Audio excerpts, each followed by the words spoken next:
ലോകത്തിന് മാതൃകയായ കേരളത്തിന്റെ സർക്കാർ ആരോഗ്യ മേഖലയെ തകർക്കുവാനുള്ള ആസൂത്രിത ശ്രമങ്ങളെ ചെറുക്കുക. Kerala gazetted officers association. ലോകത്തിന് മാതൃകയായ കേരളത്തിന്റെ സർക്കാർ ആരോഗ്യ മേഖലയെ തകർക്കുവാനും സ്വകാര്യ മേഖലയിലേക്ക് കടന്നുവരുന്ന സ്വകാര്യ കുത്തകകൾക്ക് കേരളത്തിന്റെ ആരോഗ്യ മേഖലയെ തീറെഴുതാനും കേരളത്തിലെ പ്രതിപക്ഷ സംഘടനകളും മാധ്യമങ്ങളും നടത്തുന്ന ആസൂത്രിത ശ്രമങ്ങൾ ചെറുത്തു തോൽപ്പിക്കണമെന്ന് Kerala gazetted officers association Kodungallur area സമ്മേളനം ആവശ്യപ്പെട്ടു. പണിക്കേഴ്സ് ഹാളിൽ നടന്ന കൊടുങ്ങല്ലൂർ ഏരിയ സമ്മേളനം സംസ്ഥാന കമ്മിറ്റി അംഗം ആർ സാജൻ ഉദ്ഘാടനം ചെയ്തു.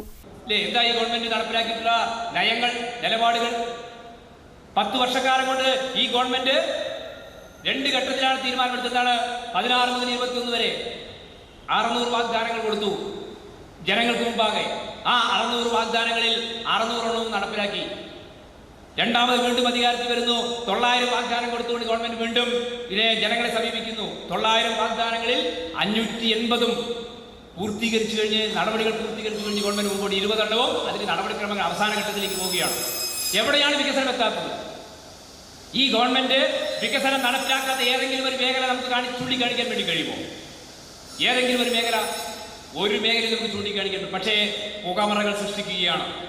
അല്ലേ? ഇവിടെ ഒന്നും നടക്കുന്നില്ല, വിവാദങ്ങൾ ഉണ്ടാക്കുകയാണ്.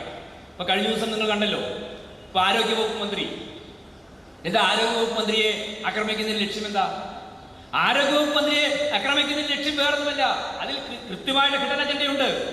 ആ അജണ്ട എന്ന് പറയുന്നത് നമ്മുടെ സംസ്ഥാനത്ത് ജനങ്ങളുടെ, സാധാരണക്കാരന്റെ, അവന്റെ ആരോഗ്യത്തെ സംരക്ഷിക്കുന്നതിന് വേണ്ടി നിലപാടുകൾ കേരളത്തിലെ ഇടതുപക്ഷ ജനാധിപത്യ മുന്നണി ഗവൺമെന്റ് സ്വീകരിക്കുകയാണ്. അതിൽ എന്തുണ്ട്? നമ്മുടെ പ്രൈമറി ഹെൽത്ത് സെന്ററുകളുണ്ട്, ഫാമിലി ഹെൽത്ത് സെന്ററുകളുണ്ട്, താലൂക്ക് ആശുപത്രികളുണ്ട്, അതേപോലെ തന്നെ നമ്മുടെ ജില്ലാ ആശുപത്രികളുണ്ട്, മെഡിക്കൽ കോളേജുകളുണ്ട്. ഇതിലൂടെ എല്ലാം ജനങ്ങൾക്ക് ഗുണകരമായ രീതിയിലേക്കുള്ള ചികിത്സാ സംവിധാനങ്ങൾ കൊടുക്കുകയാണ്. ഇപ്പൊ ഈ ഒരു മാസക്കാലത്തിനിടയ്ക്ക് 3 വളരെ പ്രധാനപ്പെട്ട എന്താ പറയുക നിർണായകമായ തീരുമാനങ്ങൾ ഗവൺമെന്റ് എടുത്തു. കൊച്ചിയിലെ ഒരു ക്യാൻസർ ഇൻസ്റ്റിറ്റ്യൂട്ട്, നമ്മുടെ RCC റീജിയണൽ ക്യാൻസർ ഇൻസ്റ്റിറ്റ്യൂട്ട് പുതിയ ഭൗതിക സാഹചര്യങ്ങളോടുകൂടി പുതിയ കെട്ടിടവും അതിനനുബന്ധ സാഹചര്യങ്ങളും ചികിത്സാ സംവിധാനങ്ങളും മെച്ചപ്പെടുത്താൻ തീരുമാനമെടുക്കുന്നു. അവയവ മാറ്റത്തിന്റെ ഭാഗമായി നിൽക്കുന്ന മെഡിക്കൽ കോളേജ് കോഴിക്കോട് ഇന്ത്യയിലെ ചരിത്രത്തിൽ ആദ്യമായിട്ടാണ് ഒരു സംസ്ഥാന ഗവൺമെന്റ് നിയന്ത്രണത്തിൽ അങ്ങനെ വരാൻ വേണ്ടി പോകുന്നത്. ഇപ്പോ നിങ്ങൾ നോക്കൂ. ഏരിയ പ്രസിഡന്റ് മധുരാജ് കെയുടെ അധ്യക്ഷതയിൽ ചേർന്ന സമ്മേളനത്തിൽ ഏരിയ സെക്രട്ടറി KS രാംദാസ് പ്രവർത്തന റിപ്പോർട്ടും ട്രഷറർ നീരജ് TJ വരവ് ചെലവ് കണക്കുകളും അവതരിപ്പിച്ചു. സംസ്ഥാന കമ്മിറ്റി അംഗം KK സുഭാഷ്, ജില്ലാ പ്രസിഡന്റ് രഹന P ആനന്ദ്, ജില്ലാ joint secretary doctor Satheesan TV തുടങ്ങിയവർ സംസാരിച്ചു. സംഘടനയുടെ പുതിയ ഭാരവാഹികളായി Sindhu KR president, Ramadas KS secretary, doctor Afsal treasurer, Sareena A Ali വനിതാ കൺവീനർ എന്നിവരെ തിരഞ്ഞെടുത്തു.